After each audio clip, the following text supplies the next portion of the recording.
In health news, it's Colorectal Cancer Awareness Month, and there's some alarming new data about colon cancer. A report just released by the American Cancer Society says more people are being diagnosed with the disease at a younger age.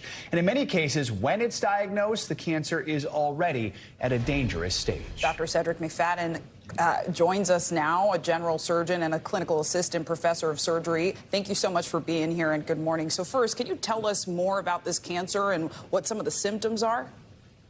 So this is a disease of the large intestines, and fortunately our body lets us know when there's a problem with it. So our body will send us signs and symptoms that many people often disregard or ignore, or they bring it to their doctor's attention and nothing's done about it. So these include problems like having blood in the stool, or having abdominal discomfort or pain, changes in the bowel habits, unexplained weight loss, or even weakness or fatigue. And as you can imagine, just because you have these signs or symptoms, it doesn't mean you have colon cancer, but it does mean we need to do more evaluation by talking with your doctor to figure out exactly what's going on. This trend of younger people getting it is especially concerning because younger folks don't get regular screenings. But first of all, I mean, do we know what could be causing this trend of more people under the age of 55 being diagnosed with the disease at more advanced stages?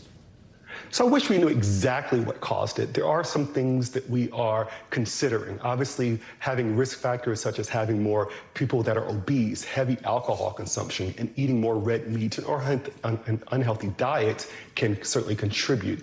But there are many healthy people that we see that are doing all the right things that are still getting diagnosed. So what is it? A lot of the research is centered around the environmental factors, whether there are factors in the environment that are influencing this gut microbiome or all the microorganisms that live in our intestines. Could that then be influencing? But the short answer is we don't know. I think the take-home message is regardless, whenever you see signs or symptoms, regardless of your age, you need to be tested. And Dr. McFadden, you talked about lifestyle changes just now that people can make to keep this cancer away. But in terms of demographics, who should get screened for this cancer, and at what age should they start these screenings? So average risk should begin screening at the age of 45. All right, so if you have a family history of colorectal cancer, you should begin screening sooner, perhaps 10 years before that family member was affected. So mom was 42 when she was diagnosed, you need to begin screening at the age of 32. And if you have certain other medical conditions like Crohn's disease or ulcerative colitis, you also need to begin screening sooner.